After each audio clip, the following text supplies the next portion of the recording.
Hi, Bill. Hello, everybody.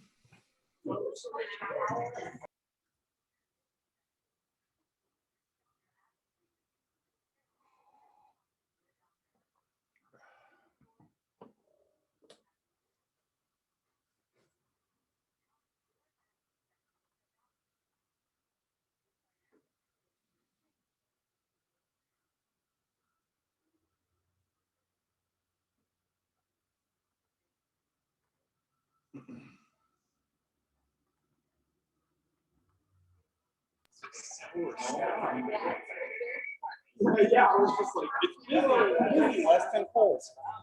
Really?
Hey, which Liz are you? Liz Filter. Can't hear. Bill, can you say something for me? Something. Nope, can't hear you. Okay, hold on.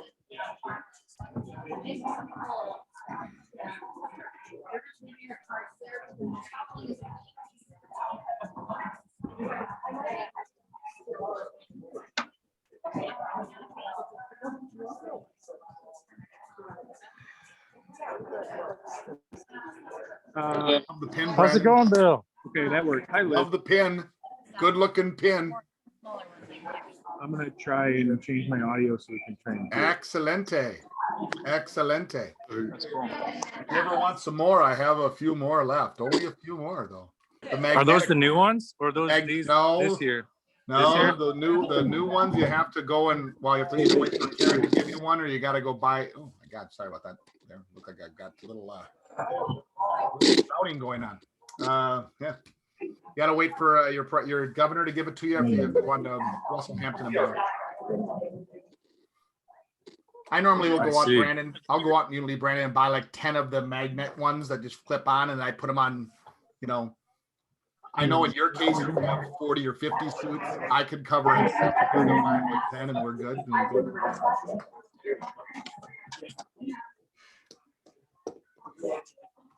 Everything else going good, Brandon? No, I'm trying to get it so we can hear them, but it's not working. Yeah, I just wanted to switch out my audio because it was I didn't want to get an echo and I couldn't hear you. I got a shark here. Hey, look at that sharky. That shark has to have glasses to see. That's awesome. Oh my gosh. It's a nearsighted shark or a far-sighted shark. It's in there. Is that a LL? Is that a LL in there? No, that's Morgan. Morgan? Oh, no, Morgan, no. Morgan. Never looked better. I said never look better.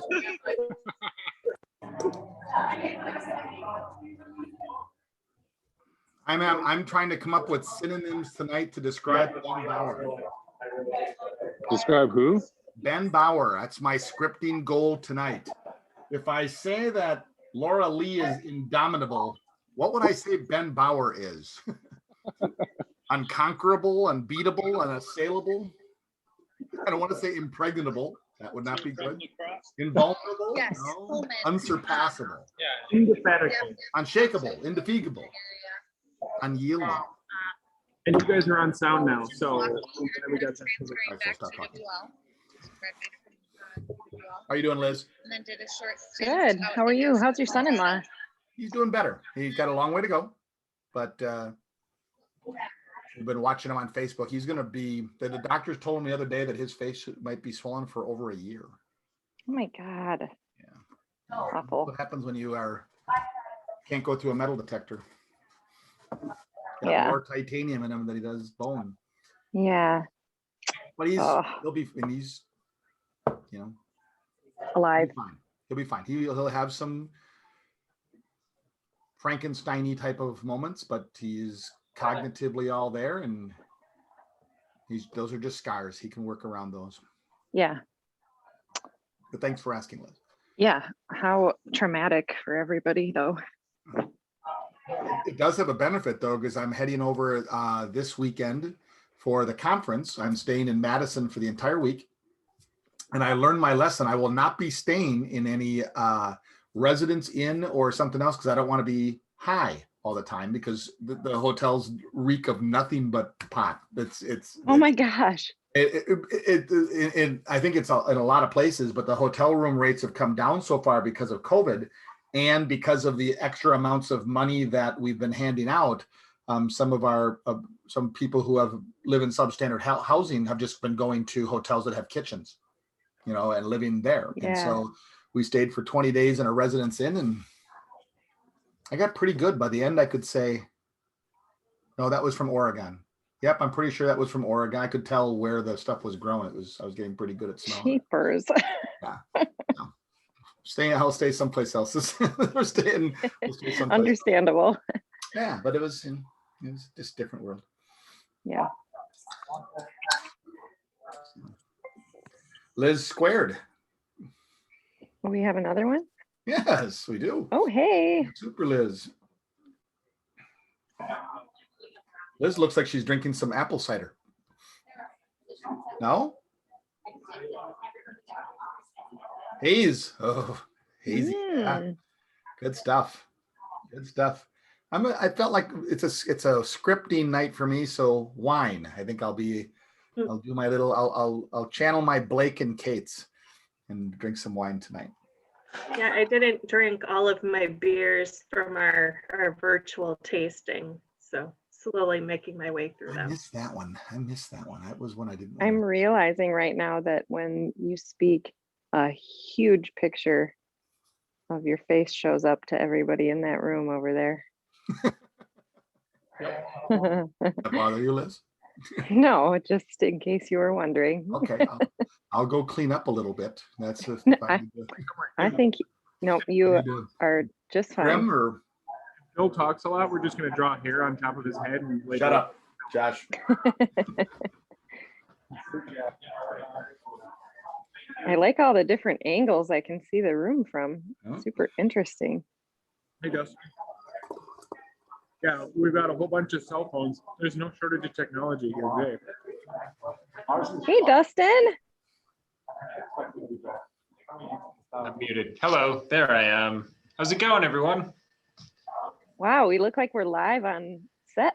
Is that your background? This is our entryway, actually, in the building. Oh my gosh. We repurposed it as a Zoom set. So that's a better place. That's actually his bedroom. That's actually his bedroom. Yeah, there's a couch here.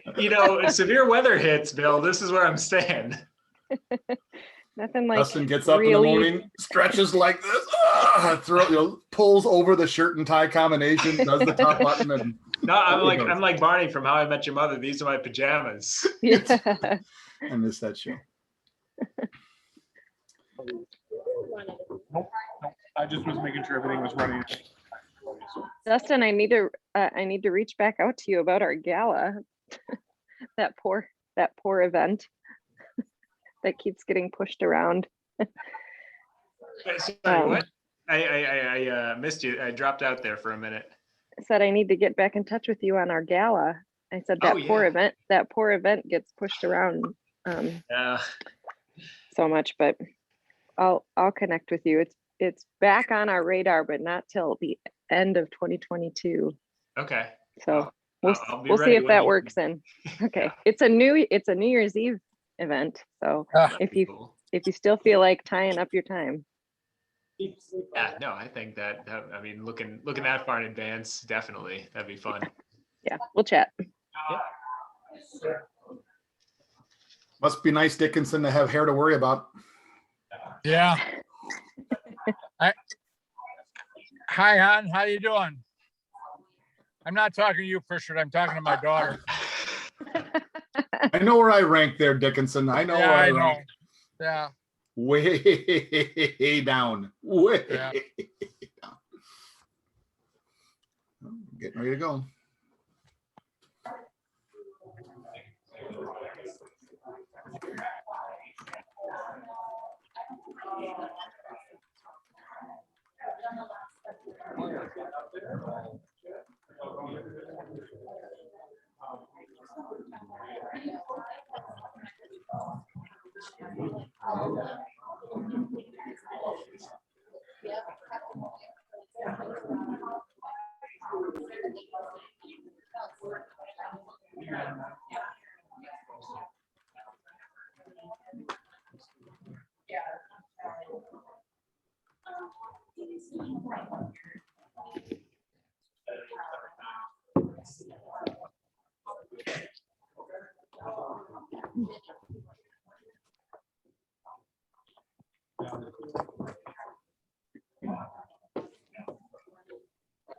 Yeah.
Sorry, guys, having a little technical difficulty trying to get the power on. Get it out of your system. It won't happen on Sunday. Get it out of your system. What's echoing? Sorry. Can you guys hear us okay online? Okay, cool. Now we just have to figure out how to get stop share. Oh, Do I want the app window? that's sharing. The screen. You want to share it to Zoom, right? Or is that what you're trying I to want it shared this, yeah. do? So can you just share your screen down here? On Zoom? Yeah, but it's coming up with share screen power. Yeah. And then what happens there? Wait, what were you doing? Were you doing full screen? Yeah, see how it's getting that bar on top and I don't want the bar. Yeah, still presenter mode on the main screen. Yeah. I don't know how to duplicate. You'd have to duplicate it. Do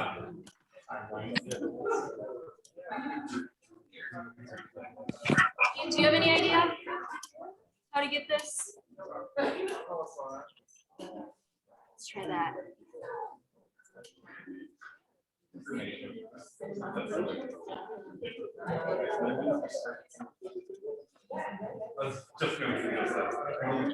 So what happens when you share on Zoom? Just like share your desktop screen. And power. So now so that's what Zoom sees. So now can you just full screen that? And what happens when you full screen the PowerPoint?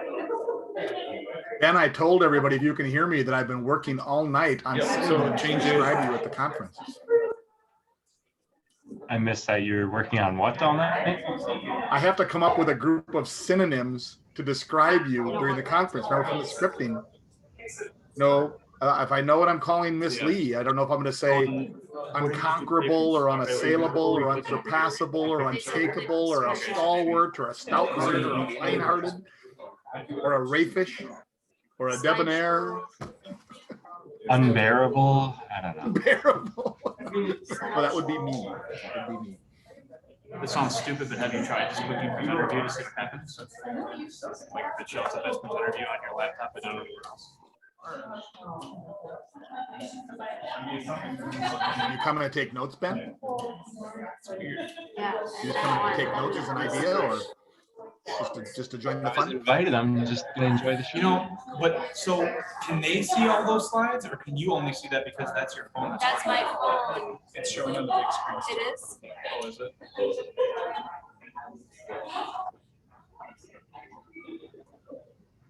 Dickinson, is it actually like 35 degrees in San Diego, so you have to wear that coat, or is it actually, are you back in Wisconsin?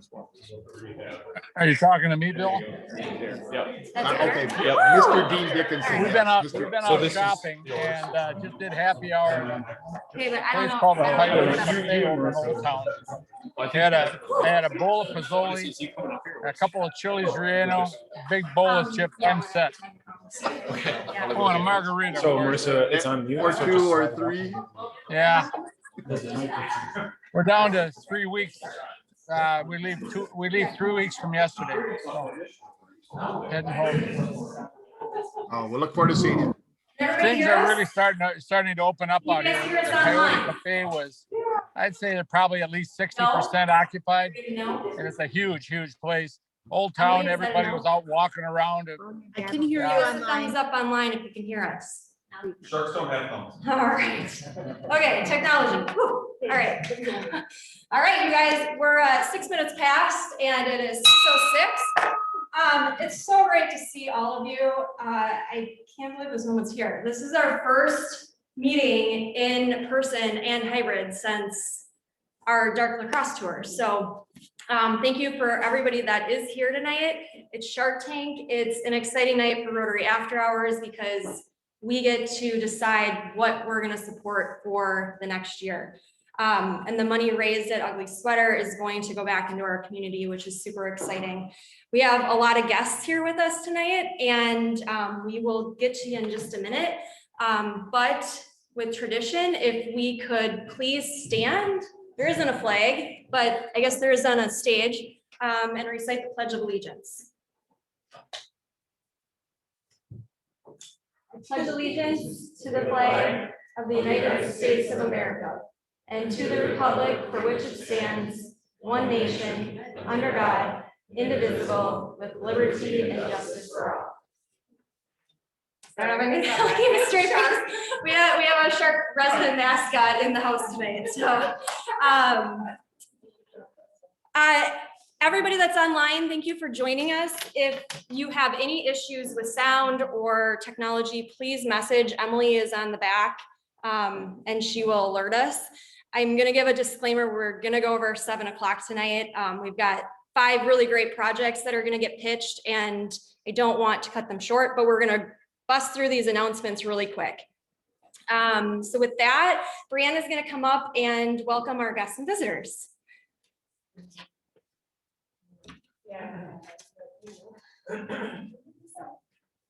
Thank you guys for joining us tonight. I know we usually ask a quick question of you guys, but instead if we could just get your name, where you're from, and again, thank you for joining us.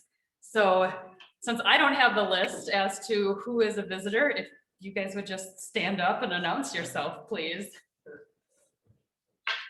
I'm going to introduce my guest here. I'll be presenting later a project with the YMCA. And here we have Amy Bolte and Travis Pernsteiner, leaders at our Crosswalk. Thank you for joining us. My name's Sam. I'm from Alaska. Woo!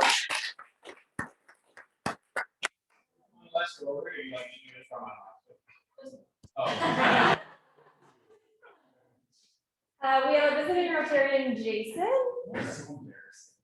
Jason across these. Welcome. That's it for, and then we have some people online. Josh, you probably could do a better job of seeing who's So online. we have a few guests online today. We have a number of our DG line, district governor line is here. So we have DGE, Karen Bear, and DGE Ed, Ben Bauer with us. We've also got our frequent flyer, Dean Dickinson. So Jenny. I'll introduce Jenny Valley. She's my third guest. She's on Zoom. Another leader of the line. Shy Bernard. We have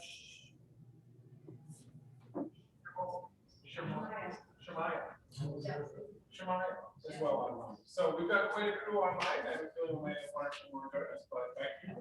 Thank you. Hello. Thank you, everybody that's online. Thank you, everybody that's here today. Like I said, it's exciting for after hours, and we are so glad to have all of you here. With that, we are going to wish a happy birthday. I don't see Emily Lowe or Brady here, but they are celebrating birthdays. Oh, Brady's online. Happy birthday, Brady. And Emily celebrated a birthday on the 6th. We have several Rotary anniversaries. Steph Klein, Taylor Matthey, Brandon Harris, Gibran, Augustine, Emily Nolte, Amy Schmidt, and Carl Roche. We have a new member, and she's here tonight, and she's already brought a new guest with us. So thank you, Courtney. You're our favorite kind. Courtney, stand up and give a quick overview of who you are and where you work. And who's in that picture? That's not funny. I'm Courtney. I live in Alaska. I'm originally from West Salem. I work at West Salem Solar Sales, so I sell fruit and vegetables to the grocery stores in the area. And you're a really good artist. So all you other committees out there, I'm tapping her for PI. Hands off. All right, Caitlin, is Caitlin on to announce our service activity? Yes, I'm on. We have highway cleanup on April 29th at 5:30.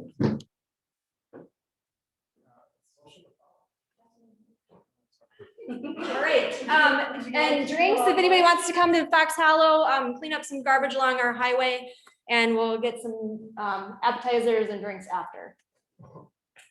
I don't think we talked that Peggy Derrick is online. Peggy is a Valley View Rotarian, and she's here to share about Valley View's upcoming fundraiser. Thank you, Marissa. Hi. Good evening, everybody, and thank you for having me. Yes, I'm here from Valley View Rotary, and it's just dawning on me that we are kind of the antithesis of Rotary after hours, because we meet at 7:30 in the morning. So we're sort of Rotary before hours, I think. This is an interesting experience for me doing this in the evening. And I'm here to tell you about the raffle that we are holding, Be the Brewmeister. The first thing you want to know about a raffle is, what are you going to win? And the first prize is you get to name and help create your own Pearl Street beer. You choose from one of 4 styles of brew. You can be involved in the label design, the production, beer, brew day, and pack day. And then you receive 5 cases of your personalized beer to take home and enjoy with your friends. That's the grand prize. The second prize is a 2-hour tour of Pearl Street Brewery for 10 to 12 people with a 1/6 barrel of your choice and a tour of the brewery. Then there are 3rd through 10th place prizes, which are a $50 gift card to a local restaurant or business. I think the next thing people want to know about a raffle is what do those tickets cost? They cost $10 each. I can sell them to you tonight. Any member of Valley View Rotary would be more than happy to sell you tickets. You can contact me through Marissa if you'd like to get them from me. And the drawing, I believe it's June 10. It's sometime in June. I hope I'm not telling a lie. Pretty sure it's June 10. It's going to be down in Riverside Park on a Thursday. Hopefully it will be during a Moon Tunes event. If Moon Tunes hasn't been able to resume, it'll just be us poor, lonely Valley View Rotarians all by ourselves having a drawing for this raffle. But I think Moon Tunes will be back on board by then. The other thing you need to know is what are you supporting when you buy tickets to this raffle? Even if you don't win, you are supporting the St. Clair mobile van, which is going to bring medical care to uninsured people throughout our region. And this is not fundraising to purchase the van. It is fundraising to keep the van running, to put gas in the van and buy new tires when it needs it, and redo the inside when it needs it. All the things you do when you own a vehicle, all the upkeep and maintenance that it needs. The other thing that this raffle is going to support is Northside Elementary School's Random Acts of Kindness to Stabilize Families Fund. This is a fund that they are trying to build. It doesn't really exist yet, but they have seen a strong need in their student population for a really rapid response fund for families in crisis. And when you are low income, living from paycheck to paycheck, it's not a very big crisis to put you right over the edge.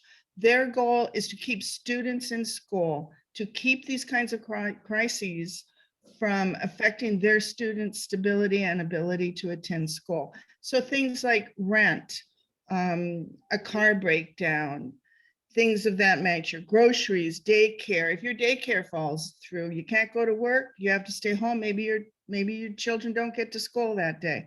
So that's what this fund would be for. The other thing is inclusion and anti-racism work at Northside Elementary. They have a program of purchasing books they call Windows and Mirrors for families to help people feel like they belong in the community, to help people of different ethnicities and cultures feel like they have a place in the community, to help those of us who've been in the community and feel like we own it and it's ours, to help us embrace and understand newcomers in our community. So that's what we are funding. And if you are interested in buying tickets, you can message me in the chat, or you can contact your favorite Valley View Rotarian. Did I do that in 60 seconds, Marissa? We'll take it, Peggy. Thank you. Jason wants to thank you from St. Clair's and everybody that has been part of that project, whether you've donated or gave your time. Thank you for choosing that as one of your beneficiaries. So speaking of beer, Steph Klein, would you come up here and give a quick recap of our Pints for Polio? Sure.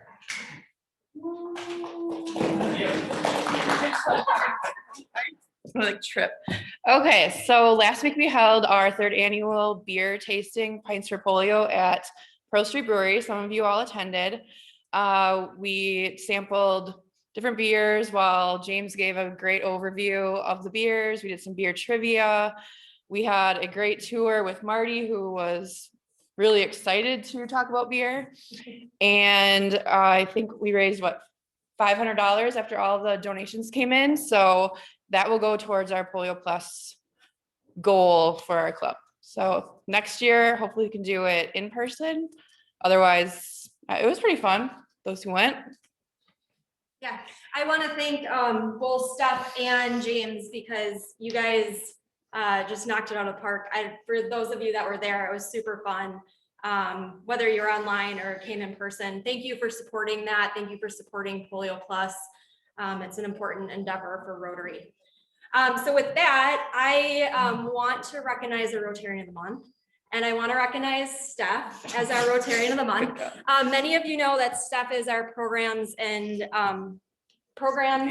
social, very fitting for her, committee chair. And Steph is one of those people that you don't have to worry if anything gets done because she'll get it done. I can go to sleep at night and I'm like, Steph's on it, I don't have to worry. All of the socials that get organized, it's because of her. And she also has a big hand in our programs as well. She also is our mini masters chair. And I can't say more enough about Steph and what she does for our club. She doesn't get to come to a lot of meetings because she is tied up at work, but I think this goes to show that even if you find yourself in a situation where you might have conflicts, you can still do a lot of stuff behind the scenes, and Steph is almost always present at our socials. So Steph, with that, I have a Rotarian of the Month pin for you. So you join the Rotarian of the Month club. And everybody please welcome, or I'm sorry, please congratulate Steph as our April Rotarian of the Month. All right, so with that, our announcements are complete and we are officially gonna kick off Shark Tank. I have asked a resident Shark Tank extraordinaire to be our MC for the evening. So without further ado,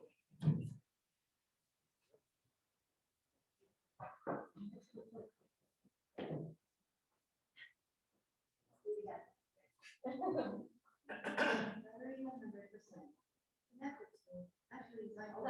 All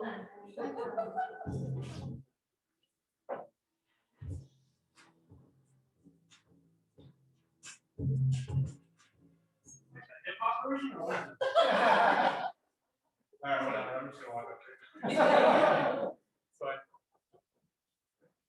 I thought I was gonna walk up to the music the whole time, so I didn't really have anything planned for this part. But anyways, just act like I came up here and then somebody said something cool and then that'll happen. Let's go. Hi, Sharks. My name is Nick Ragnar. I'm from La Crosse, Wisconsin, and tonight I'm here to ask of you $5,000 for a 0.00001% stake in my company, the Rotary Foundation ringtone. So you may be asking yourself, what is the Rotary Foundation ringtone? This is what it would look like. This is like the concept art, right? We're still working on the design and everything, but this is kind of what it would look like on your phone. So did you add these transitions? I did not do this. This is great. This is hilarious. So what is it? Like I said 10 minutes ago, it's a ringtone that will constantly scream at you to donate to the Rotary Foundation. How awesome does that sound? So why do we need this, Sharks? Well, I'm here to tell you exactly why. It's a catchy tune and it's not annoying, right? That's important. You want to have that in your ringtone, catchy and not annoying. That's very important. It reminds us to donate to the foundation. That's really important, right? Because we want to help people. We want to take part in our Rotary's efforts to help people both locally and around the world. That's super important, right? But most importantly, because it will be reminded so much and because we'll be donating so much, we'll never have to sit through another Brandon Harris Foundation meeting ever again.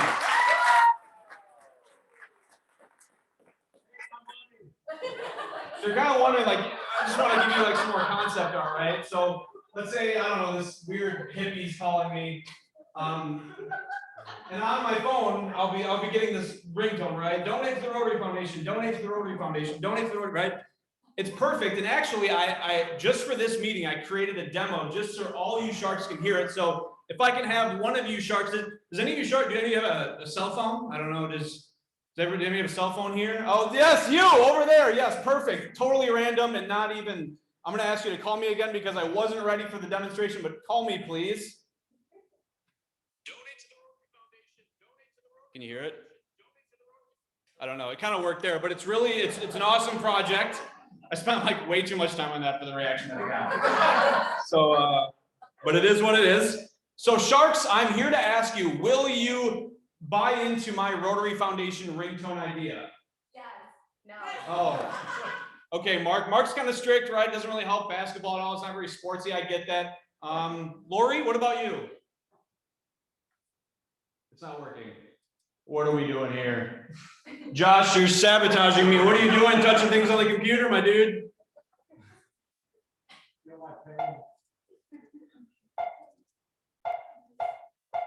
That's kind of a cool ringtone, isn't it? Oh, Lori's out too. Dag nabbit. Okay, well, that makes sense, I guess. What about the next shark? Oh, Mr. Wonderful. This sucks. What a disgrace. Barbara, she's nice, sadly. How about Robert, the tech guy? He's out too. Well, I guess we won't be buying into the Rotary Foundation ringtone here today, but that's definitely okay because we have a lot of awesome projects that are going to be pitched here tonight that are going to be helping our community do some cool things. We also have the blow-up shark over there that everybody knows about. That's super distracting. I can't keep my eyes off of it. I don't even know what the right terminology is for that. So without further ado, we are going to kick this thing off. We're going to hear an awesome presentation. And I don't know, do we have music? Do we not have music? What's going on? We had this whole elaborate thing planned out. I think everybody here is, you would have been so impressed, and you'll still be impressed, but you would have been more impressed than you would be right now. We're gonna welcome up Brandon. They're gonna dun dun dun dun dun dun dun. First up in the tank is Brandon Harris here to pitch an idea that will bring a roof over the heads to those in need.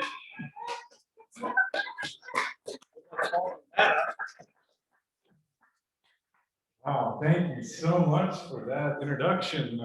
I can't thank you enough for that non-embarrassing display of ingenuity, I guess we'll say.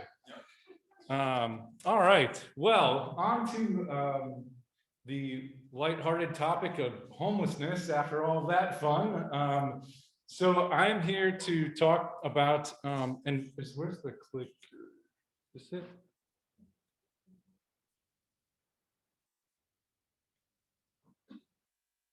All right. So as I said, today I'm here to talk about a project called Dignity Homes with the Beer by Bike Brigade. And it's about shining some light on homelessness. So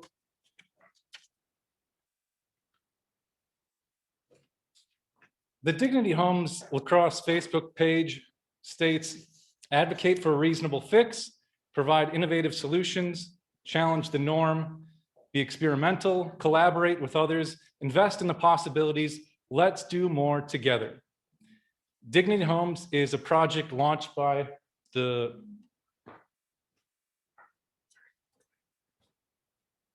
Beer by Bike Brigade, a 501c3 organization that promotes community building through social events and fundraising to address this issue of homelessness in Lacrosse. The goals of the project are to develop sustainable long-term solutions with a people-first approach. The homeless in our community are humans facing difficulties that any one of us could face someday.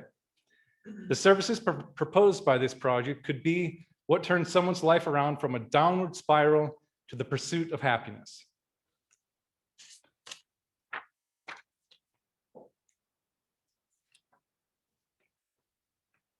Housing First is an approach that offers permanent, affordable housing as quickly as possible for individuals and families experiencing homelessness, and then provides the supportive services and connections to the community-based supports people need to keep their housing and avoid returning to homelessness. As of January 2019, Wisconsin had an estimated 4,538 people experiencing homelessness on any given day, as reported by Continuums of Care to the U.S. Department of Housing and Urban Development, also known as HUD. Of that total, 592 were family households, 359 were veterans, 200 were unaccompanied young adults, aged 18 to 24, and 533 were individuals experiencing chronic homelessness. Public school data reported to the U.S. Department of Education during the 2017-2018 school year shows that an estimated 18,853 public school students experienced homelessness over the course of the year. Of that total, 316 students were unsheltered, 2,257 were in shelters, 1,176 were in hotels or motels, and 15,104 were doubled up. So what about La Crosse County specifically? For the 2019 Cooley Cap Community Needs Assessment, thanks Liz, if she's here on call, for putting that together, states that while 67% of low-income residents have income from wages, 50% struggle to pay for utility bills and 40% struggle to pay for rent or security deposits. That was from Cooley Cap. Homelessness can be chronic, lasting for more than a year, or 4 episodes in the last year. Episodic, 3 episodes in the last year. Transitional, brief stays in temporary short-term shelter, or hidden, commonly referred to as couch surfing. Often, the inability to secure safe and stable housing impacts the whole family. However, some youth experience homelessness in isolation, without parents, guardians, or other community safety nets. In both La Crosse, 21%, and Holman, 25% schools, the percentage of homeless youth who were unaccompanied was roughly double the statewide average of 12.5% in 2018 and 19. Unaccompanied youth are at a higher risk of exposure to violence, exploitation, and contact with law enforcement. A lack of sufficient services targeted towards meeting their needs can obligate them to engage in survival strategies that further endanger the health and safety.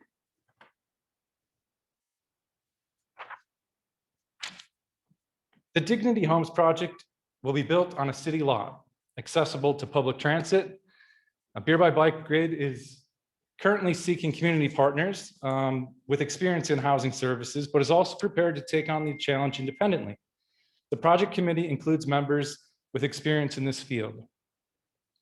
The units will be suitable for 2 people, not a family dwelling, but could be a single parent plus 1. Residents will have a 2-year contract where they are expected to pay rent. After the 2 years, Dignity Homes will give back the money to the participant to be used for first month, last month, and a security deposit as they move into their own sustainable housing. This teaches good habits as well as establishes a rental history for the participant. The organization will maintain resident assistant staffers living on site to assist residents. Beer by Bike will raise all funds for the project, build the compound, and utilize 0 taxpayer dollars. Beer by Bike will occupy a seat on the board of the organization to help oversee utility and advancement of the project. Donors will be recognized with social media posts, press releases, and on-site logo placement as the compound is being built. Laundry and community buildings will be included on site for residents. And finally, when a resident moves out, they will be given everything they used and lived with for their 2 years at Dignity Homes to begin their journey in their new living space. This would include towels, bedding, cutlery, cooking pots, mattresses, pillows, etc. And again, these are the photos shown here are all conceptual photos. They're not design photos for the project. They're just to give a good idea of some of the things that are being used as ideas.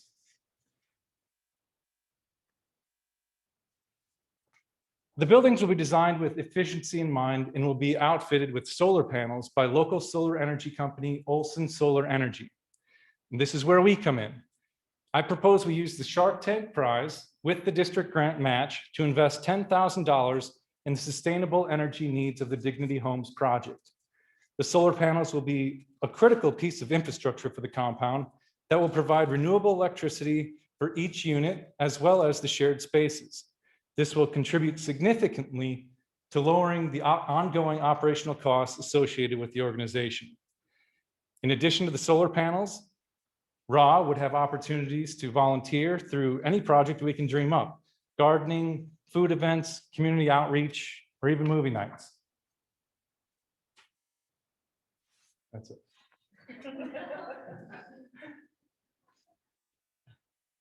Rotary Opens Opportunities is this year's theme. You can see by my pin and by these logos up here. If you want a pin, they're also on the tables. Rotary opens opportunities is this year's theme, and this project is poised to open opportunities for so many in our community. Next year, our theme will be Serve to Change Lives, and the Dignity Homes project will definitely change lives. Environment is the newest Rotary area focus, and solar panels help reduce our reliance on fossil fuels for our electricity needs. Supporting Olson Solar Energy aligns with the Rotary areas of focus for building local economies. While the Rotary areas of focus, mothers and children, and water and sanitation would not be the focus of this project, they would be addressed by the Dignity Homes project in many ways. This project will be a significant benefit to our community and will work on addressing the serious issue of homelessness in La Crosse. I believe the project strongly aligns with the mission of Rotary. In summary, homelessness is impacting many people in the La Crosse area. In fact, on my way here, when I turned to go over the bridge, I saw a homeless person standing out there with a sign that said, "Struggling father looking for cash or work. Anything is appreciated." So it's very real. It's very impacting in La Crosse. And Beer by Bike is striving to find imaginative solutions to this issue. The people first, housing first approach of the Dignity Homes project is an inspiring new take on helping people grow out of the vicious cycle of homelessness and into self-sustaining members of our community. By providing solar panels to create sustainable energy solutions for the operation, we can make a lasting impact on the success of this initiative. Once the organization is up and running, we can continue to engage with activities held at the compound. This is our chance to shed some light on homelessness. With that, I can take questions. And if I can't answer those questions, I can share them with the coordinators, Mario at Beer by Bike. Yeah. 2 questions online. First one is, has the land of proper zoning been secured? Not yet. They are working on that currently.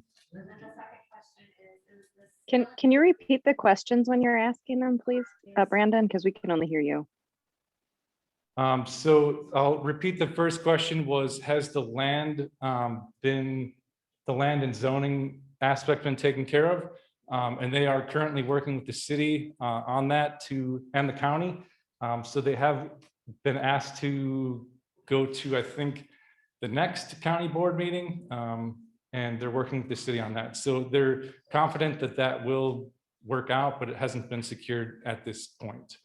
And then the second question was, has there been any other capital commitments? And at this point, I think they have quite a few donations already collected, but I don't know the exact number off that. That's the worst thing on Shark Tank. If you don't know your numbers, you're never gonna get it. Brandon, do you know what the total estimated project cost will be to get into launch phase, and what kind of impact the $10,000 would have? I'm not sure if they are a partner at this point or not. Is there a projected timeline or how many units there's going to be, or how many bedrooms are in the units? At this, so the capacity, I think, is going to be designed. They're going to be individual units to give people 4 walls, and they're going to be designed for 2 people, I think. So it would probably be either a couple or 1 parent plus child, or 1 plus 1. And how many units, I think, is going to depend on the size of the lot and the fundraising that can be generated. Well, so is it like a projected timeline of when the fundraising will be done? I don't know the timeline on that right now. I think they have a few things to get in place right now, and then they'll be able to develop that timeline. But they are looking to complete these purchases in the upcoming fiscal year. So it would still be, the purchases would happen within the time frame that we are allowed to use for the district grants. What was that? What was the question that you're answering for the timeline? So that, I think they will still be working on the criteria and the development of those operational policies. At this point, it is still somewhat early in the process. They're still trying to get the original the foundational parts of the project established, but they do have people on the board of the organization that have that are with Cooley Cap, I think, and also Habitat for Humanity. So they've got people in those kind of fields already that have, I think it would be sort of mimicking those criteria. Okay. Hooking you up, bud. We're running over time here. So. All right. Thank you. Thanks, Brandon.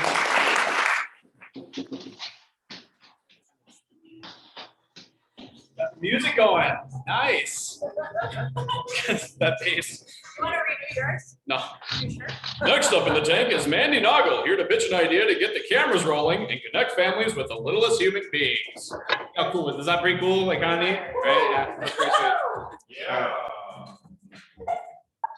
That's super weird. That's super cool. Playing something here? Yeah, Okay. we have a video. So Mandy is on her way down to Arizona, so she's not able to be here with us tonight, but she did submit a video. So this is fingers crossed we're gonna get it to work. Do we need this? Does it? The microphone, can you do we hear need without this? it? We can hear without it. I mean, but I Can you think hear without it makes Yeah. it sound cooler when you have it. Does it? Yeah. Where is It's on Safari. So how's everybody doing? How's everybody doing tonight, huh? I was driving into La Crescent today, and I don't know, I was gonna try to think of a funny joke, and I got I live a really boring life. I don't really do anything fun, so sorry. You saw a shark. Yeah, that's true. Yeah, I saw a shark. Yeah, that's Morgan, are your arms sure. tired yet? Can you not sit down? Can you sit in that or no? Do you want Emily to come sound up? Yes. Just lay down. Emily, could you turn your speakers all the way up? All right, we're gonna hear a message here from Mandy. Just not, hold on. Hold on. Just relax.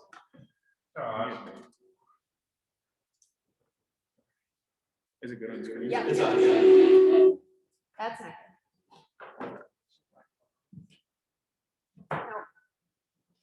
Emily? Oh, that's nice.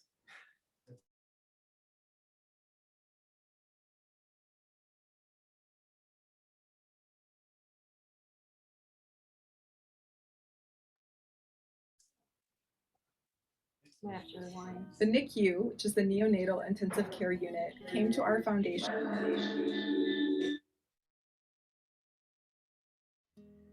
Hi, I'm Mandy Noggle. I'm Director of Philanthropy for Gunderson Medical Foundation. I'm really pleased to tell you today about an important project that we're raising money for at Gunderson. The NICU, which is the Neonatal Intensive Care Unit, came to our foundation seeking support for a new Angel Eye camera system. When babies are born premature, they may need to stay in our NICU center for either a few weeks or up to several months. When parents leave the hospital without their babies, it is agonizing for them.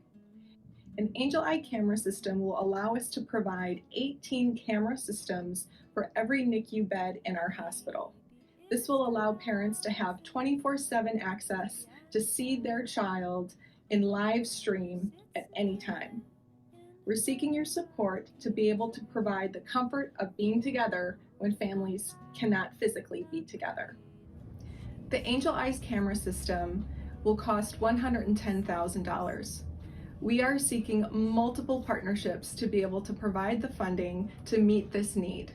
We believe that we can do this for our community because parents and families deserve to be together.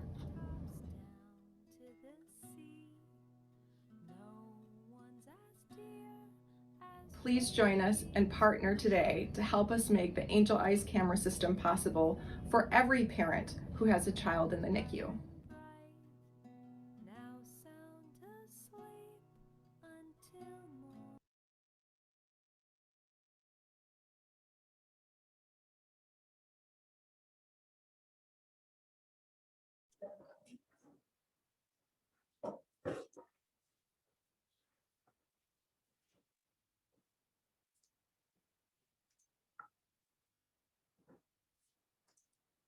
This is the stuff that they edited out in the TV show. And they are it's all post edited.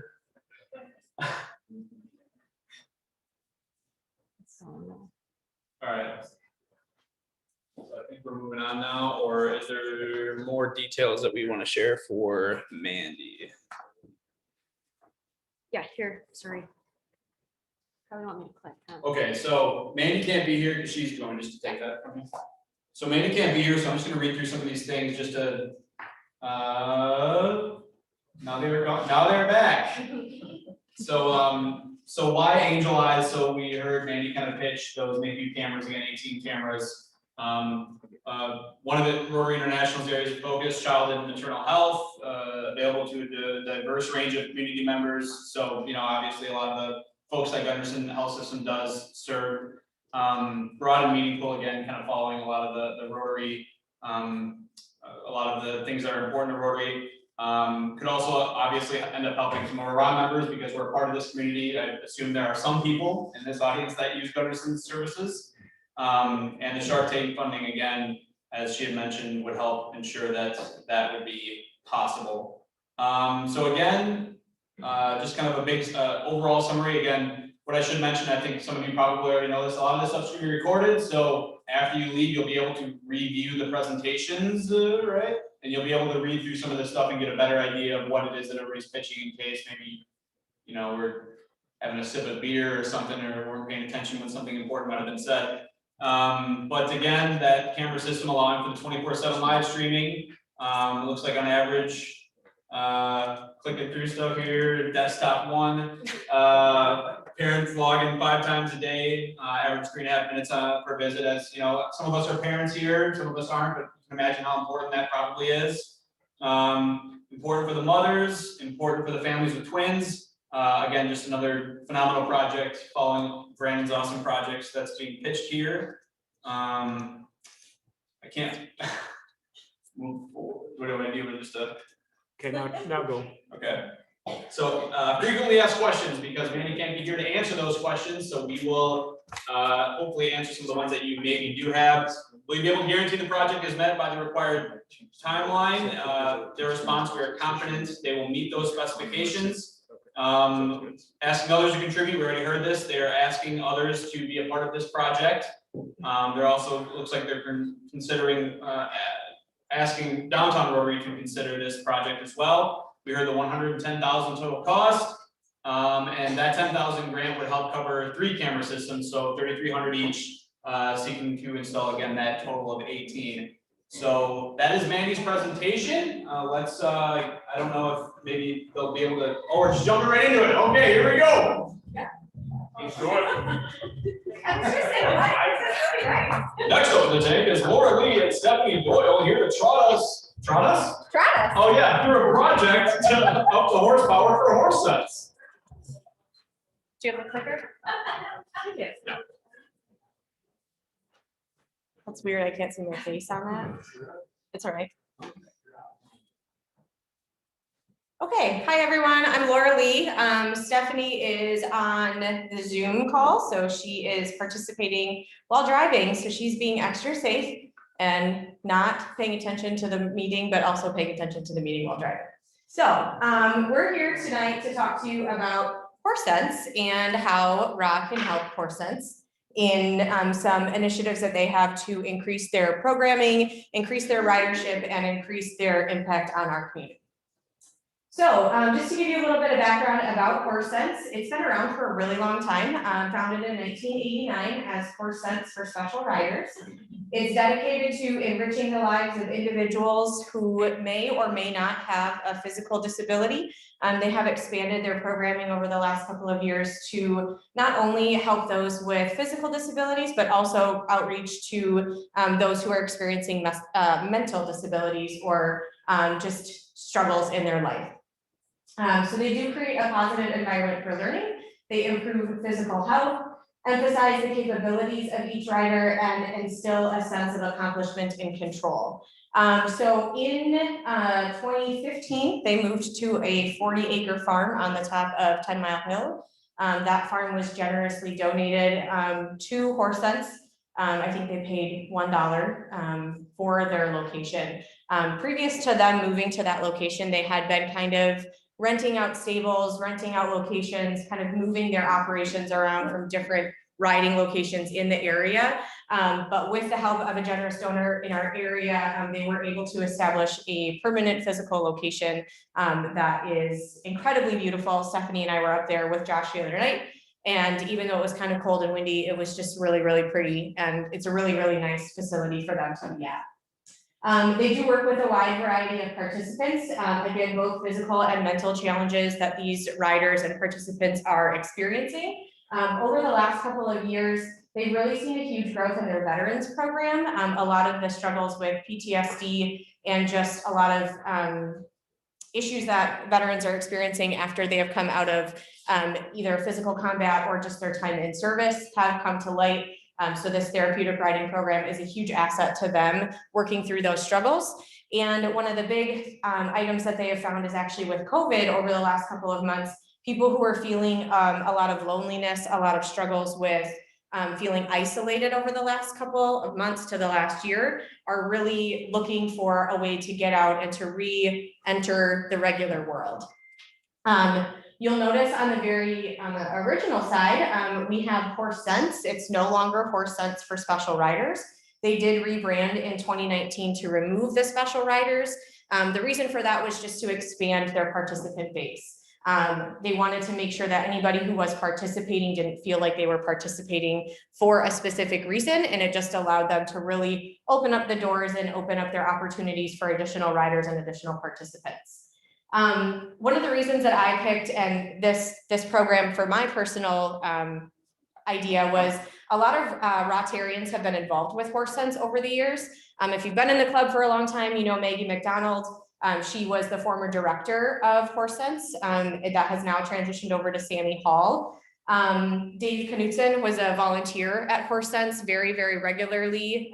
He really, really enjoyed his time at Horse Sense. So I thought it would be a really nice tribute to Dave and all of the work that he did with Horse Sense and our club. Jeremy Moritz was formerly on the board of directors for Horse Sense, and Vince and Amy Stadola also were on the board. And Vince actually has done a lot of construction projects up at Horse Sense.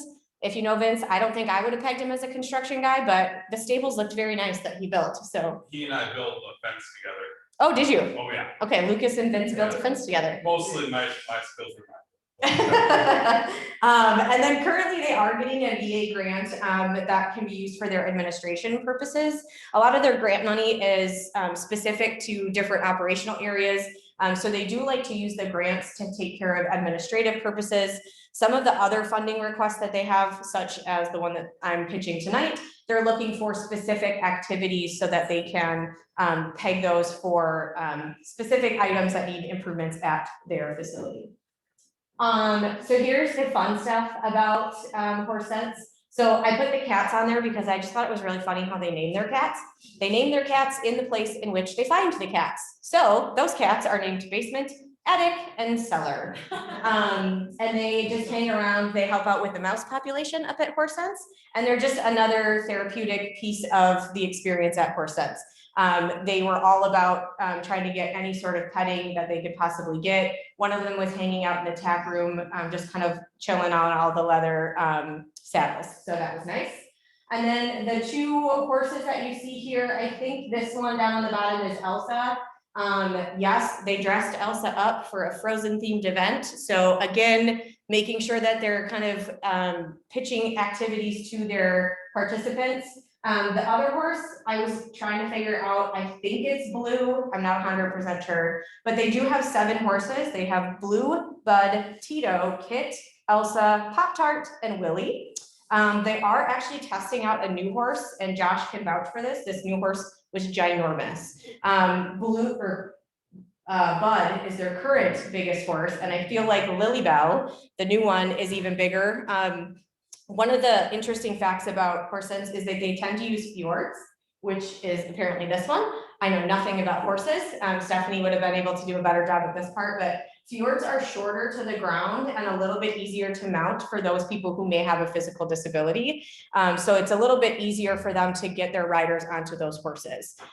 They do have varying levels of comfort with each of the horses that they work with all of their participants. Those who are more independent may be able to go into trotting and cantering, I think is what Stephanie said.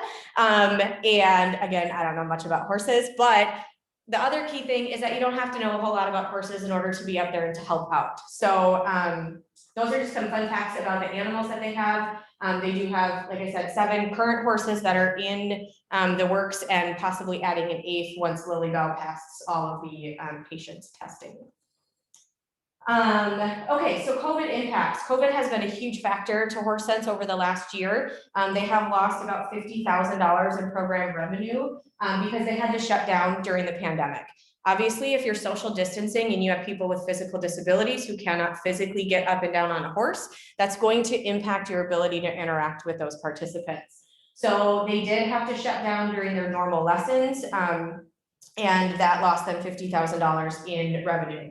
When they did start up, again, they were limited due to those safety procedures. So they really had to focus on participants who have more independent abilities and who can interact with the horses independently from having a person really helping them. Some of their members, they do have a quadriplegic who participates in the program. That person requires multiple spotters, multiple people to surround the horse in case anything were to happen. And obviously, if you're trying to keep a 6-foot distance, that's just not safe to put a person on a horse. So they did have to limit a lot of their lessons. You can see here with the rebrand that they had and the growing numbers year over year. In 2017, they had 37 steady participants, 2018, 68, in 2019, all the way up to 105. So the COVID impacts really did negatively affect their ability to reach those people and get them into the program and continue their lessons. Many people are feeling loneliness, isolation, fear, and anxiety, depression caused by the pandemic. So they're looking for solace and comfort in the animal-assisted therapies. So how can RAW help? So one of the things that they are looking for is a new pasture. So like I said, they're on a 40-acre farm up on the top of 10 Mile Hill. The picture down on the bottom right is the area where the pasture will exist. HorseSense currently does have 3 pastures. They have 7 horses. If you do the math, that's a lot of grass that these horses are eating. They're trampling their own food. And what's causing an issue is that HorseSense is relying upon donations and relying on hay to feed their animals. They do use hay throughout the entire year. In the wintertime, 1 horse eats an entire bale of hay in 1 day. So if you think about the fact that they have 7 horses every single day throughout the winter, some of our winters get to be really long. If they had grass, they could save up some of the hay that they're using in the summer and keep that for the winter time. Right now, what's happening is they're trampling all the grass and they're needing to use hay in the summertime as well. So you can see here there's a sandy paddock is what that's called. What they're going to be doing is putting the horses there in the winter time.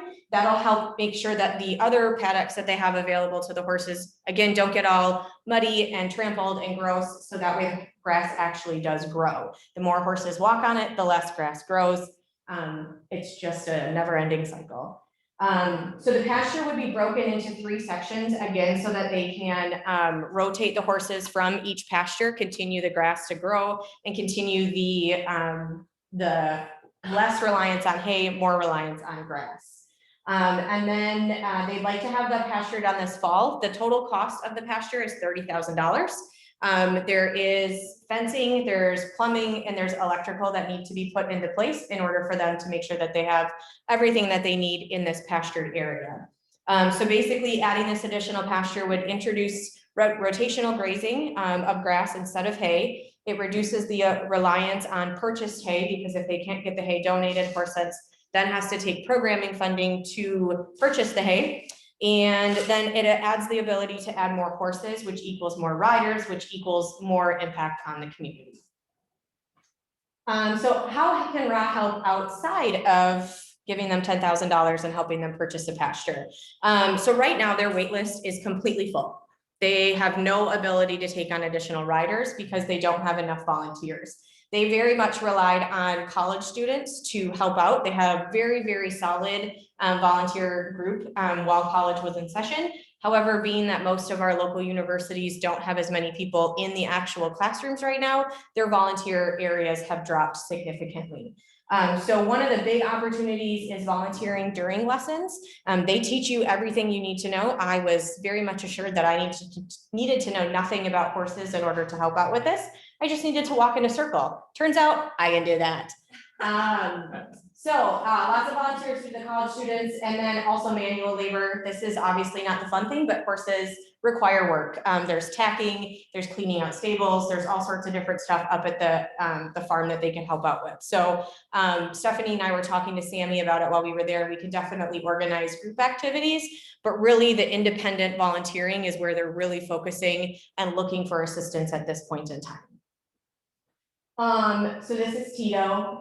He was really, really nice, and I just figured he was a nice face to end the presentation on. So my final ask is that we support Horse Sense to help them with this additional pasture. It's a sustainable opportunity for Horse Sense to be able to continue giving back to our community, expanding their participation, and then expanding our relationship with Horse Sense and future volunteering opportunities. What questions do you have? Amy? Do they have financial support for the other 20,000? The question was, do they have financial support for the other 20,000? Yes, Sammy is confident in private donors who have already been, she's been talking to private donors about coming up with the other funding.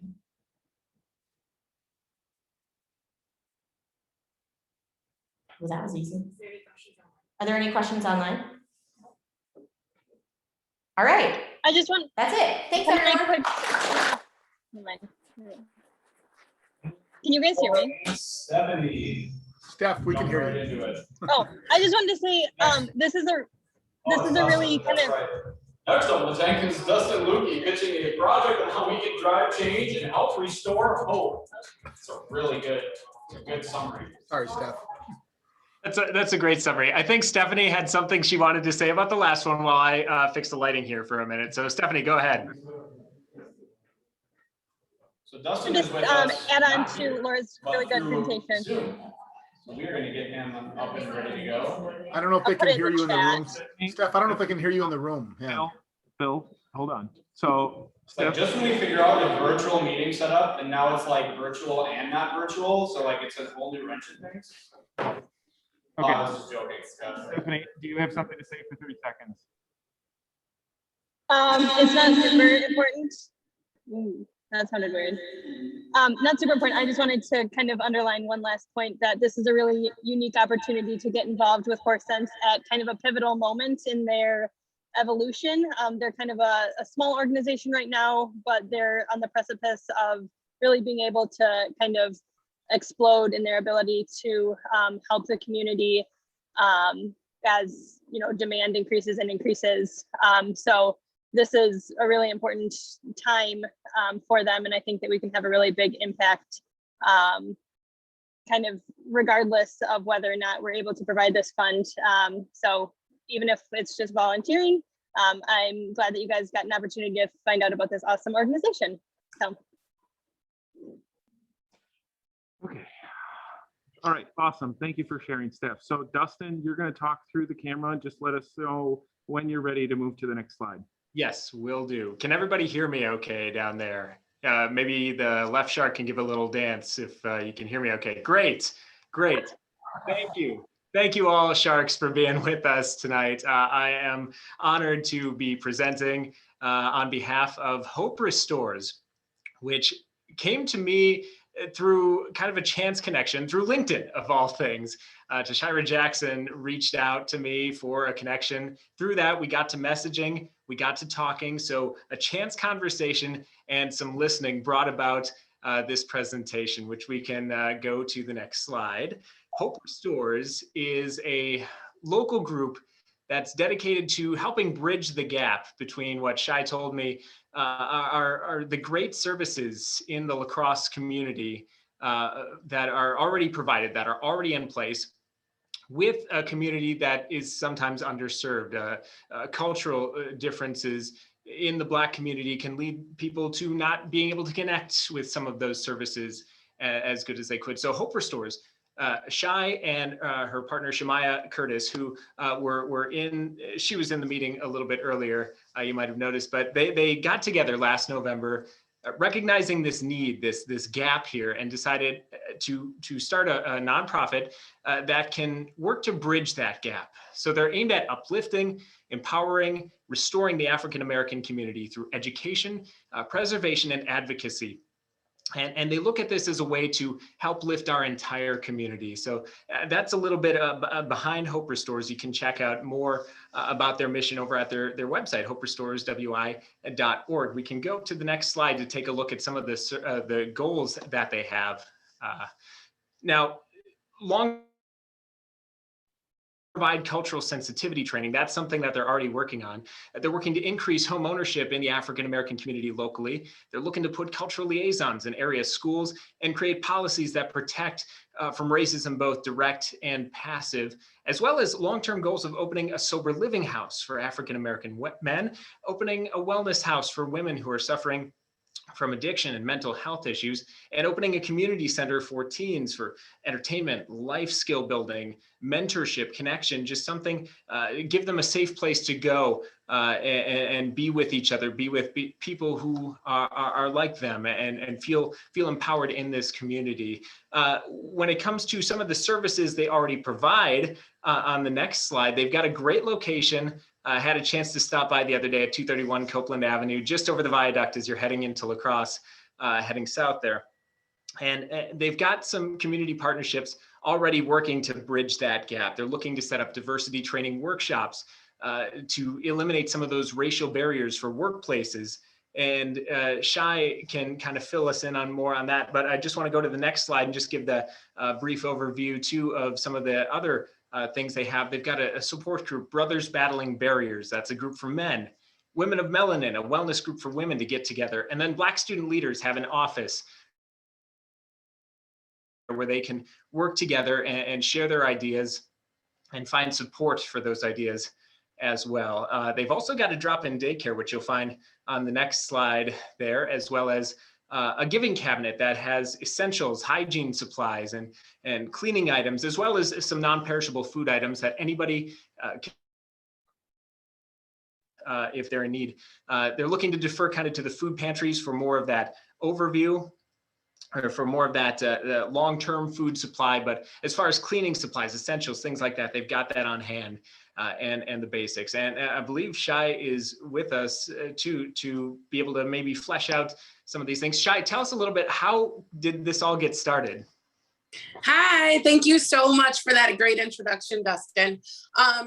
Really what it came down to is it was just listening to the needs of not only the African American community, but also the needs of just people wanting to be a part of the change and the unity that needs to take place.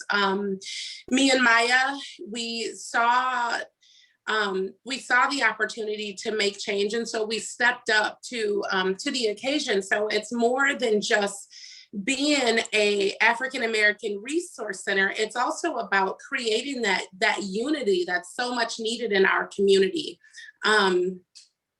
We recognize that there are a lot of amazing allies in the La Crosse area that just want to know how they can help. You know, a lot of people are saying, you know, they recognize the issue, they recognize the problem. What are some things that they can do to help? And so for Hope Restores, for us to be able to provide them with that bridge to be able to make real change in real time, it's an amazing tool that we will all benefit from and grow from. It's about not just being here and having a presence, but Black people need to feel supported in this area, especially in light of everything going on. And so in that sense, you know, that's where the two support groups came from, the Brothers Battling Barriers and the Women of Melanin. If you guys could be a fly on the wall and just witness the impact that these support groups are having on the people that are coming to them, you know, it's just raw emotion, crying, you know, feeling that sense of support that wasn't there before. It's such a beautiful thing. And with the transportation program, which will really be what we would use the $10,000 for, it would continue to provide value to individuals so they can make it to grocery stores. There's quite a few different food deserts here, and people don't have a way to get to affordable places that would allow their paycheck to stretch a little bit further. It would allow us to give them rides to their doctor's appointments, to job interviews. We know that the transportation here, the public transportation can be an issue. It doesn't run after certain times. It's difficult to get transportation on the weekend. And so this meets the needs of a lot of the barriers that are presented for the individuals that come through. We are working and networking with a lot of different individuals. And I can say it has been so beautiful watching the way the lacrosse community is getting behind something that, is the first time, right? Like this resource center for African Americans, this is new here. It's a different feeling. We weren't sure how people were going to respond to it. And it's been so great to be right about this community of ours. And so people are wanting to learn more. They're wanting to know how they can help. And we have started getting some smaller donations and things like that in. But there's other things that we can do and that we intend on doing to support the sustainability of the transportation program. One of the things that we will be doing is fundraisers. We also do office rental space that will go right back into the resource center, making it possible to continue to provide these resources. As we've continued to network with different organizations throughout the community here, we're learning about things like CCS, providing services to some of their clients where that would be able to offset some of those fees and also go to the resource center as far as like furthering its sustainability. So the transportation, it really does go to the bottom line of changing people's lives for the better. When you can give somebody a ride to that, get them a ride to that job so they can, add value, increase their income. It's things that they can actually use, things that they can actually work with. We give people a ride to and from the meetings here for the support group. So there's healing all around. It responds to their immediate needs, which may very well be a ride to the appointment or making it to the grocery stores, but it also responds to their need to heal by being able to provide the ride to the support groups that we have here, as well as bringing them here, giving them rides to the resource center just to use the different resources and things that we have. The beauty of it is that it's not imposing any extra stress on the community to have a support like this, because what we're doing with Bridging the Gap and having this resource center is we're simply helping connect the services that are already here in place to the people that haven't been able to access them, and to have them do it in a way that they feel that support. It allows for not necessarily accountability, but more of a partnership. So, when we call over to one of the resources in town, we can say, we have Scott or Bob here that will be coming in to meet with you about your resources. And when they're done, they're talking to you, they're going to come back over to Hope Restores, and we're just going to see how everything went. It gives that organization or that resource an opportunity to really put their best foot forward, but then it goes a long way to start to repair and restore that hope in the community and rebuild that trust. So I really hope that you guys can get behind us and support the transportation. The transportation is going to multiple different locations, and in turn, it really is to increase the value of the lives of the people here in the community. I'd love to take any questions if anyone has any for me. Yeah, I just, Shai, thank you so much for stepping in and sharing all that. I just want to give a little more detail to what we're asking for then with that. If we could go to the next couple of slides, as Shai mentioned, listening is such a huge thing right now. Waking Up White, a great book that I recently had the opportunity to read.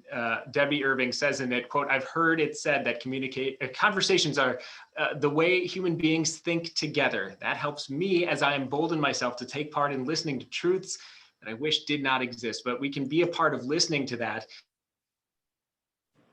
About Shai told me the need to enhance their transportation program. So how can we help?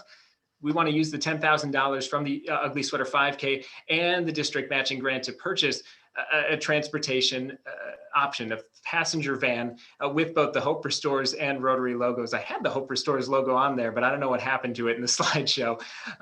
And I know what you're thinking.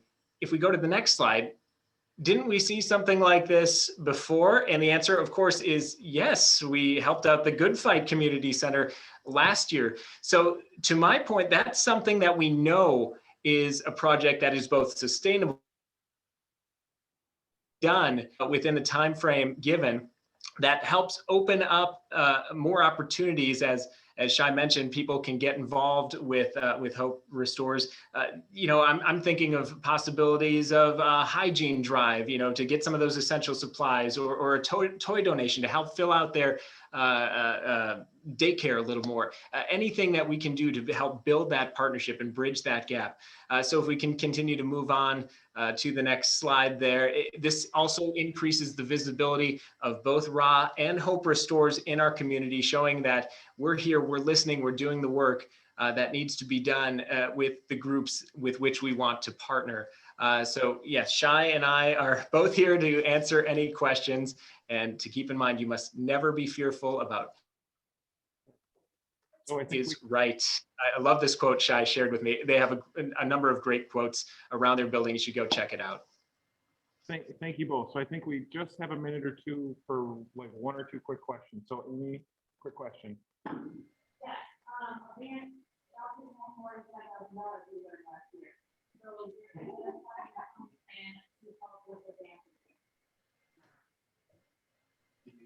Dustin, the question was last year. Question. Good Fight, the van costs more than $10,000. Is there any other funding available to be able to kind of support or purchase the van if the price is more than the $10,000? Well, I can say that we are certainly doing some networking and things like I had said before, and I know that there's a lot of people that we've spoken to that are just eager to help and get behind this program. And I'm sure if it was a difference of X amount of dollars, it would give us something to go back with and say, hey, we're $10,000 closer to this. Would you be able to get on board and support us with the rest of it? Okay, great. Thank you. So I think we are ready for.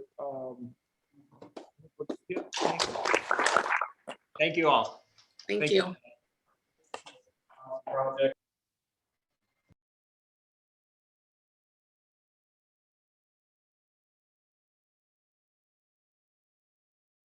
You're gonna pitch an idea to fight hunger and heal futures. We're gonna thank sHARk.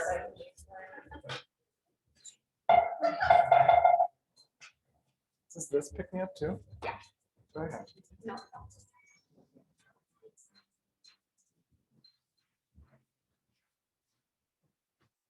I am very excited to be here. I am very pleased to pitch my project. I'm pleased to pitch my project, Fighting Hunger and Fueling Futures, a food pantry at the YMCA. This is nice. I like the setup here. I'm going to be presenting in front of you, but this is really a team project. Lisa Cobbs and I from Rotary After Hours teamed up with these three leaders at the Y. Here in person tonight, I introduced earlier, is Amy Holte and Travis Pernsteiner. And then in on the Zoom call is Jenny Melby, all leaders at the Y. All right, so this is going to be a food pantry at the Doll Y location. This is going to be a food pantry with a focus on children and their families. The Doll Y location is the one that's on West Avenue and Main Street in right at the heart of La Crosse. They would like to repurpose some existing space to make it a food pantry. They would like to purchase a commercial refrigerator, a freezer, and then some shelves on wheels and some tables on wheels. I'll have a rough budget for you in a few slides. First, this might sound weird if you don't know the Y very well. If you do know the Y really well, this sounds, yes, let's build up their feeding addressing hunger efforts. But the Y, I need to tell you, is really so much more than a gym. If you don't already know, they have a long history in our community helping those that are in need. These are just some of very many examples of what the Y is doing. You see a picture here of the teen center that is right across the parking lot from their lacrosse location there on Main Street and West Avenue. You don't need to be a member of the Y to go into the teen center. You don't need to be a member of the teen center. You just need to be a teen, and you can walk on in. They have tutoring at the teen center. They have mentorship there. They have activities there. The teen center is to help youth is there to help youth in our community. And also, the Y provides after-school childcare. They provide free and reduced fee memberships to members in financial need, and that is actually 1 in 4 of their members. So they do raise funds every year to try to fund that effort. And of course, they have recreational, athletic, and educational programs. Maybe you were members of the Y when you were kids. You got swimming lessons. Maybe you took a basketball class or something like that. They have lots and lots of classes. I got 2 kids. They've gone through several of those classes. They, in a basketball class and a soccer class, they didn't learn much soccer or basketball, but what they really did learn are life skills. That is nothing against the coaches. They're great coaches. My kids are also in parkour and gymnastics, and they love that too. But those programs, those are available to people with financial need through that same free and reduced fee membership. And so where does food come in? Well, that's another thing that the Y already has.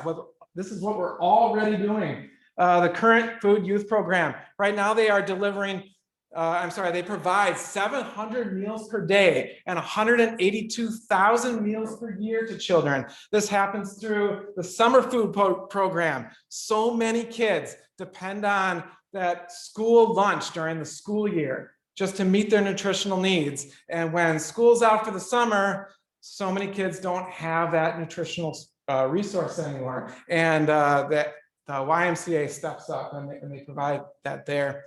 Also in the after school care, they not just take care of the kids and have activities with the kids, but they make sure they're adequately feeding the kids too. The Y has partnerships with the community too. So people aren't just, all those meals aren't just at the Y. It's also out there in the community. There's been a partnership with the Boys and Girls Club where they're actually feeding kids at the Boys and Girls Club. There was a partnership at the lacrosse library. Library staff member reported that the kids were actually making more productive use out of the lacrosse library when their nutritional needs are being met first. There's a mobile meal delivery. The Y owns more than 1 truck with vegetables on it. So look around town. I think there's an SUV and a van. Does that sound about right? Yeah, okay. So there's mobile meal delivery, and they do have a full-time community nutrition director. So they've been in this business for a while, and their goal is to step it up with a food pantry at the Y.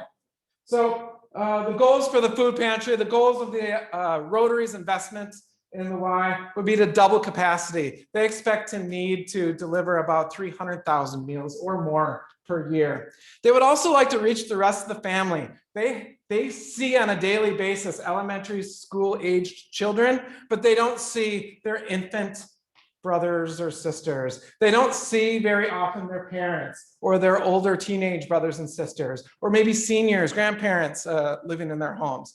And so one thing that the Y would like to do is more often feed the kids, but also send them home with some food so that their families can eat too.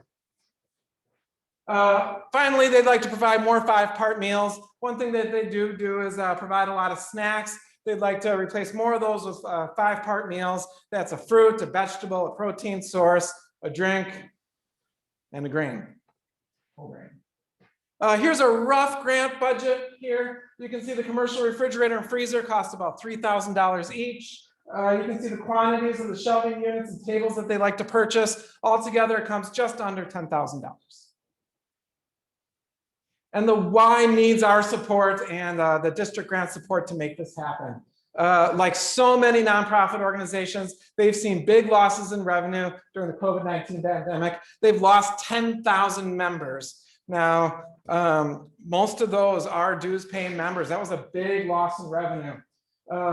They've lost revenue generating programs that have been canceled or now maybe sealed down. Fundraisers have been canceled or they've gone virtual. And when we've learned, and a lot of organizations have learned, when fundraisers go virtual, they're often less successful in terms of the quantity of funds they can raise. And then finally, there's just been financial hardships in the community that have limited total donations coming into the Y. There's also a really great community need, great as in large community need. 1 in 5 La Crosse area children cannot depend on their next meal. That is not a given for 20% of La Crosse area children. I looked at the Census Bureau website because I'm an economist. 1 in 8 La Crosse area residents live in poverty in this community. So I was thinking about that number, and I was really trying to think about what is the magnitude of the need in this community, and especially thinking about do we need to invest more in this resource in terms of feeding the hungry. There are lots of resources already out there in the community, like Wafer, et cetera. So I did some back of the envelope calculations here. According to the U.S. Census Bureau, there are 13,926 La Crosse residents living in poverty. They need, whether they're getting those 3 meals or not, they need 3 meals a day, and they need to eat for 365 days a year. You multiply all those things together, that is more than 15 million meals per year that need to happen or are happening for people in poverty just in our county. Okay, that's a lot of meals per year. And so for a little bit of perspective, Wafer, the biggest food pantry in the area, their latest numbers on their website is from 2017. In 2017, they provided 1.5 million meals. All right, so they're scratching the surface. That's about 1 in 10 of that total need. Now, maybe not every one of those 15 million meals needs to be provided by a nonprofit organization like the Y or like Wafer, but I guarantee you that every one of those 15 million meals that's not skipped, the financial burden of simply meeting the nutritional needs of a family member is felt for every one of those 15 million people. So the YMCA, Wafer, all these organizations in town continue to need our support to expand their reach. And when we do that, adequate nutrition opens opportunities, and that's what Rotary is about, opening opportunities. When you meet a child's nutrition, that leads to better health outcomes, not only in the short term when you happen to be feeding the children, but also in the longer term. Those health benefits are long term.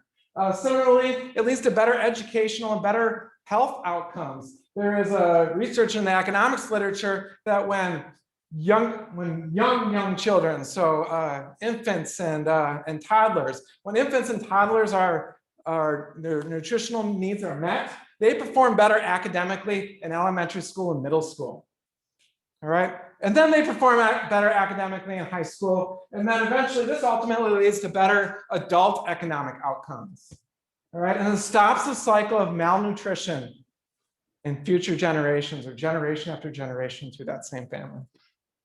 The Y already has a lot of partnerships to make this happen. These are ongoing today. You can go look, if you're my Facebook friend, you can see I shared an article from the La Crosse Tribune from just today, from some of the things that the Y is doing through these partnerships. But I mentioned the La Crosse Library, the Boys and Girls Club. There's partnerships with the Salvation Army, with the school districts, with the Hunger Task Force. The Hunger Task Force is the food pantry for the food pantries. They're the food bank that provides a lot of the food to our local food pantries.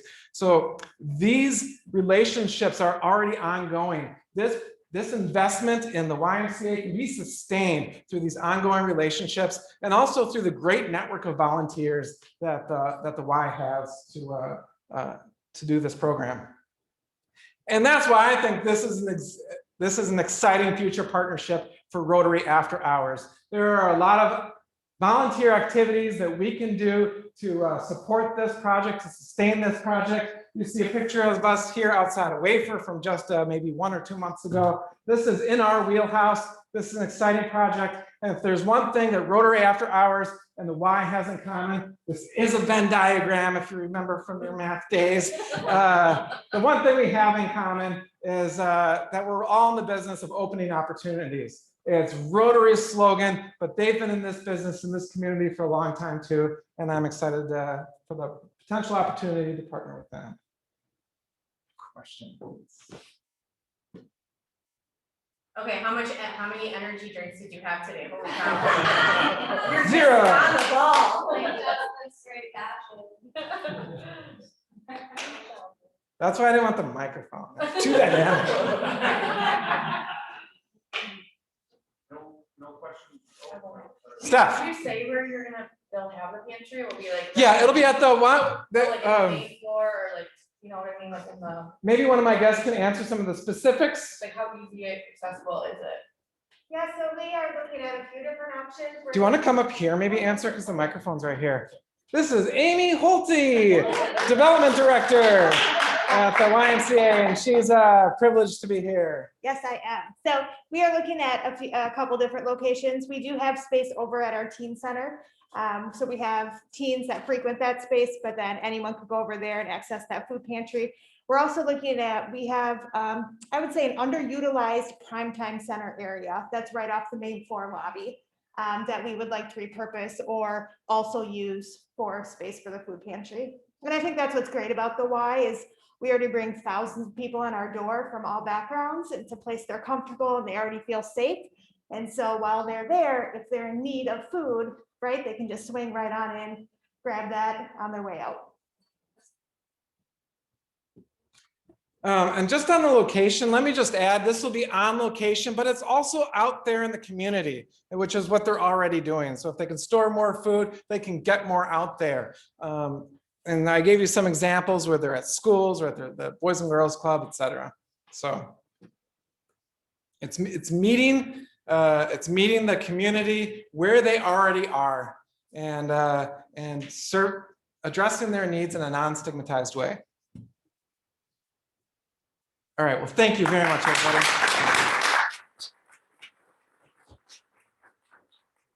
Well, I guess I can just try to match that, maybe, I don't know. We'll see. All right, so we've heard all the projects, 5 super awesome, phenomenal projects. I think you hopefully all recognize just how big of a deal this is, right? Like we have the potential, like they say during the election campaigns, like the votes matter. They really do matter. Like you could be the deciding factor if one of these projects gets that funding, and obviously all 5 of them extremely important for different reasons that you heard here tonight. Again, so look for an email tomorrow. You'll see the video recording so you can kind of revisit some of the projects if you're maybe forgetting some of the important parts about what some of the projects did present. And then there'll also be that link to cast your vote. So there's only 1 vote per member.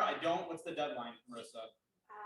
In a week. It's a week. So you have a week to sit on it. You can sleep on it a little bit. Maybe, whatever your decision-making process might be, whatever helps you. You'll have a week to figure it out, but please vote on this. Again, it's very important and it's an opportunity for you to really help an organization that really needs it in our community. So good luck. And that's hilarious. I don't think do I have to read this? Do you want me to read all these? I can Okay. do that. Okay, so I'm gonna hand this back over to Thank you, Nick. Melissa. Everybody has to take a round of applause. So we just have a couple last slides.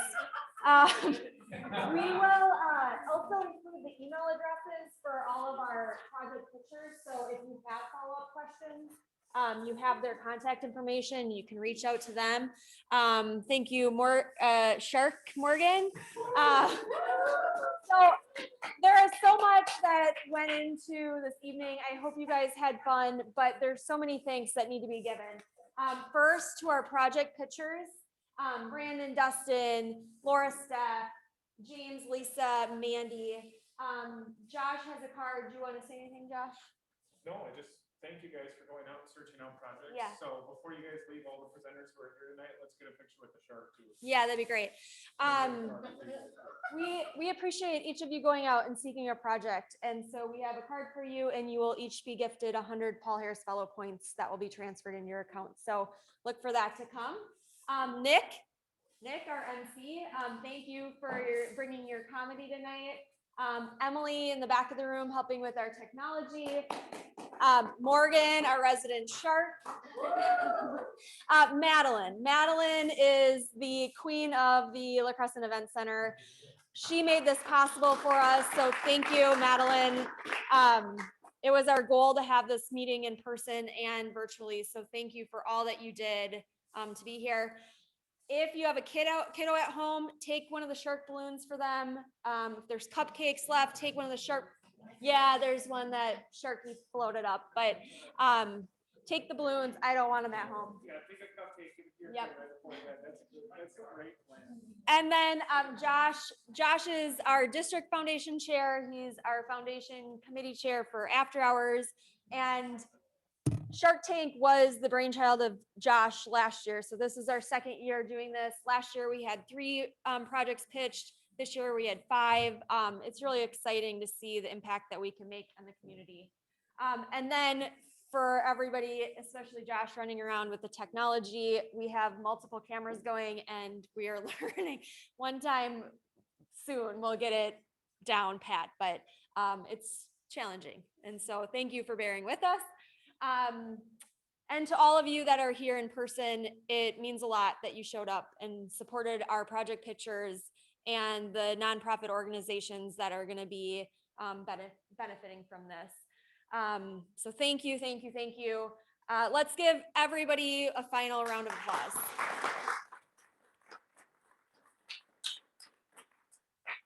2 really quick final notices. Our 10th birthday party is coming up on June 4th. Everybody is invited. We're gonna have a birthday party.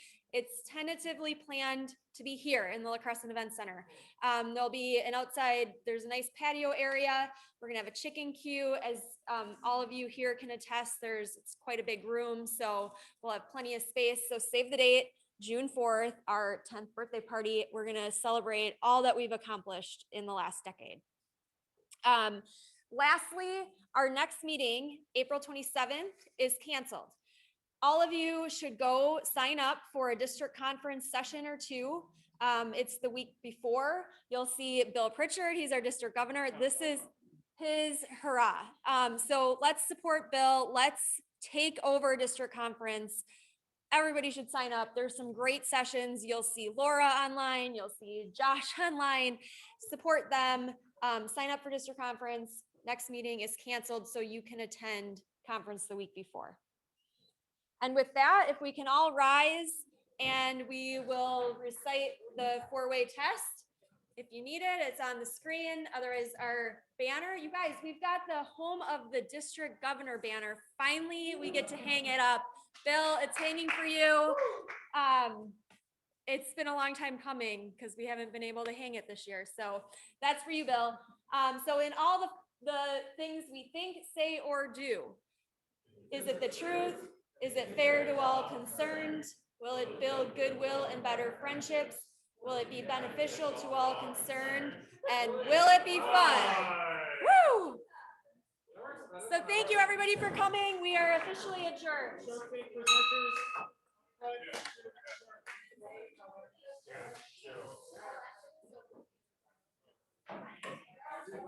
I have no pictures because I can't read.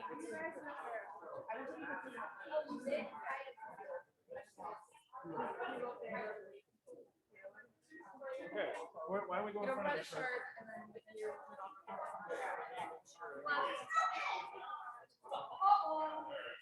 Oh no.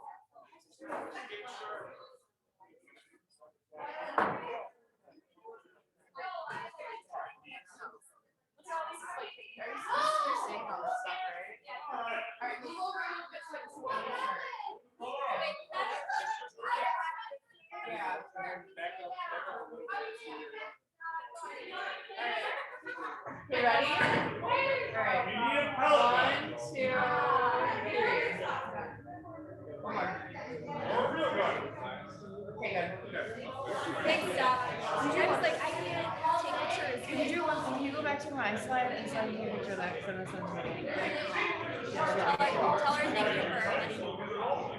Well, this is good. I like. I mean, it's well, and whatever. No.